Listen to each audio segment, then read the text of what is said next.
Hi everyone, my name is Dan Richardson. I'm currently finishing my PhD at OpenLab, Newcastle University.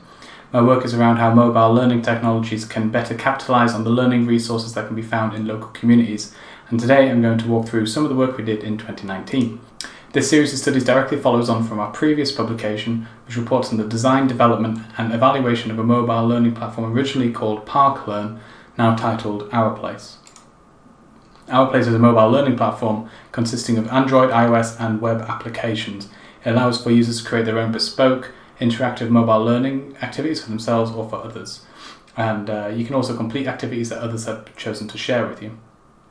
These activities are made up of smaller tasks focused around a single interaction. One improvement over the previous version, ParkLearn, is that activity authors can also add follow-up tasks to appear once a given task has been completed. Given the fairly wide range of task types available, this means that you can very easily create fairly complex interactions. So for example, the location hunt task asks users to find a given GPS coordinate by using their current distance from it, and it beeps faster as they get closer. This means that an activity creator can ask the user to go to a specific location, and using follow-up tasks, you can then ask them to listen to an audio clip about the place that they're currently standing, or be asked to take photos or videos in the location and then reflect on a listened audio clip with their own clip. In the previous set of studies, we had great success with teachers and community members creating their own activities and found that the application supported teachers in running engagements across multiple learning contexts, and that the creative aspects of the app supported greater engagement from students, and that mobile learning technologies could be really effective gateways towards encouraging active engagement with civic spaces and communities. These are all elements we wanted to explore further, and we thought that having students be the activity creators would be an interesting way to do this. However, our previous school engagements were a bit sporadic, and so we wanted a more structured delivery method which would be more reliably implemented in schools and different technologies. One pedagogy which seemed particularly well suited to this was project-based learning, or PBL. PBL presents learners with a given problem or task requiring them to investigate and work on a given subject over a longer period of time. These projects will usually result in the creation of an artifact in response to the problems, such as videos, reports or artworks. Previous research has even argued that PBL can offer greater levels of student autonomy and that it can build bridges between classroom activities and real-life experiences.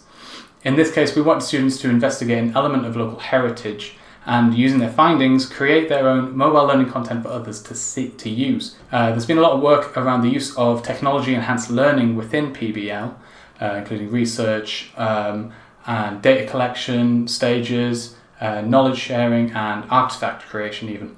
And many of these could be done with mobile learning technologies, but there's very little field-tested generalizable guidance on how these mobile learning technologies could be used in this way within real-world PBL contexts. And so in response, we decided to develop a generalizable framework for using mobile learning technologies to create a public entity during PBL. This project-based mobile learning framework, PBML, asks students to create a mobile learning artifact as a final public entity following a series of PBL engagements in response to the teacher's chosen topic. This first version of the PBML framework was created with the essential elements of PBL in mind, those being a challenging problem or a question, sustained inquiry, an element of authenticity, a degree of student control, reflection, critique and revision, and then a final public product. This framework will be evaluated and refined over the course of several studies using a design-based research approach. This framework's real-world performance was assessed within school context and through holding studies across 3 different schools and a summer school of Travelling Showmen, who I will introduce later. Our first study was with a secondary school in a fairly affluent area. Year 8 class's history teacher, who we called Teacher 1, was assigned to work with us by the school's upper management. Due to pressures around formal assessments, we only really got 2 hour-long classroom sessions with the students. Teacher 1 decided that having the students to create a digital history trail of the school's village using OurPlace would be a good short project for this time frame. Because they had already given the students a significant number of resources around the local village prior to us joining, and so believed that the class would be well prepared in terms of trail content. And Teacher 1 actually said the students should already have ideas of what they want to do. The issue is what the software can do and whether it can easily be tied in with the plans that they have already made. And so in this case, the research in the domain stage took place before the other ones. and we had a very limited amount of time with the class, so teacher one suggested that the students actually create the OurPlace activities in pairs during their free time between the two sessions. And this meant that we could dedicate the first session to being demonstrate the medium, and then the second one could be used to go through the teacher's work, students' work with them. The first session was spent demonstrating the medium. We prepared an activity for the students to go through on the school grounds, which utilised all of the app's interaction types and introduced the concept of follow-up tasks. Upon return to the classroom, we also ran the students through the activity creation process, which you can read more about in the paper. We don't really have time here. By the end of the session, all of the students said that they understood how to make their own activities and were asked to then produce their trail for the next session, which is 3 weeks later. Unfortunately, most of these activities were quite shallow, only having a few tasks each, which were often concentrated more on the interaction with the technology than the actual content. This actually surprised teacher one, who had thought that the resources given to the students would have supported deeper content, and the lack of time with the app would result in less confidence in using it, which wasn't really the case. Teacher one actually believed that giving the process greater degrees of structure and scaffolding might help the students develop stronger content. And so in response, we added a new step in the PBML framework, prototyping. In this stage, students would create a low-fidelity prototype version of their final public entity using non-technological mediums such as even pen and paper. Doing this means that students don't require access to mobile hardware. It lets students design without also having to learn the technology's authoring interfaces. It emphasises the learning focus as being on the content rather than the technology, as teacher one wanted.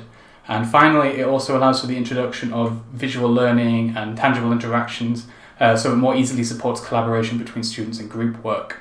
Because it's really likely that each type of mobile learning public entity would require its own form of prototype because they're all different. So for a video app, you could make storyboards. For a location-based app, you could print out and label maps. And for OurPlace, prototyping OurPlace activities, we designed a jigsaw method where each piece of a jigsaw represented a task within the activity, and students could write the task instructions onto the pieces directly. The interaction of the task would be designated with smaller task-type pieces which slotted inside, and tasks could be interconnected in different directions, allowing for follow-up tasks to be planned out and simulated. We assessed this updated version of the framework in 3 further studies. Because we're tight on time, I'll quickly cover what happened in each, and then talk about the overall findings afterwards. The next study in School 2, it was a tiny rural primary school. We worked with the entire Year 4 year group, which consisted of only 7 children, because we had much more time to work with the class than with School 1. Teacher 2 actually decided that we make 2 activities, a practice one, and then one which properly engaged with the village's history. As before, we demonstrated the app through the use of a pre-made activity which the children could complete on the school grounds, which went fine. The students initially struggled with the jigsaws due to them being a bit abstract, but after a few minutes they understood the links between the puzzle pieces and the structure of the app. The students decided to create their adventures for the first set of activities, using the app to set riddles and challenges for the younger students. And then after sharing them with the younger students, the Year 4s then hosted a school assembly where they talked about their activity designs. For the second set of activities, each student picked a different historical structure within the village to research and produce an activity about. After researching using the teacher's materials, they elected to actually skip the prototyping stage and go straight into activity authoring. The Year 4 students helped to guide the younger students through the village and help them complete the activities. So again, they were able to share in place. School 3 was an inner city primary school. We connected with a teacher whose class had campaigned for the installation of a nearby commemorative plaque for a slavery abolitionist. When we approached the teacher, they were very interested in having the class create OurPlace activities for other plaques in the area. And as before, we demonstrated the app through the use of a pre-made activity on the school grounds. After the demo, the Year 4 and Year 6 classes actually combined for the study, working in mixed groups to research each of their chosen historical local figures. And by the second engagement, each group had pages of notes which they could use to develop the prototype activities, which went quite smoothly. The third session saw the students create their activities in OurPlace and visiting the sites to collect photographs and accurate GPS locations. During the final session, the groups visited the sites and swapped activities with each other. Some of the creative tasks asked students to complete quizzes, listen to audio narrations, and even role play as historical figures during video interviews. After our engagements with School 3, Teacher 4 had suggested it would be interesting to get different schools or communities to use tools like OurPlace to exchange life experiences. Teacher 3 suggested that we do a couple of sessions together with a summer school she helped run for Travelling Showmen, who are communities of travellers who run seasonal fairs and events around the UK.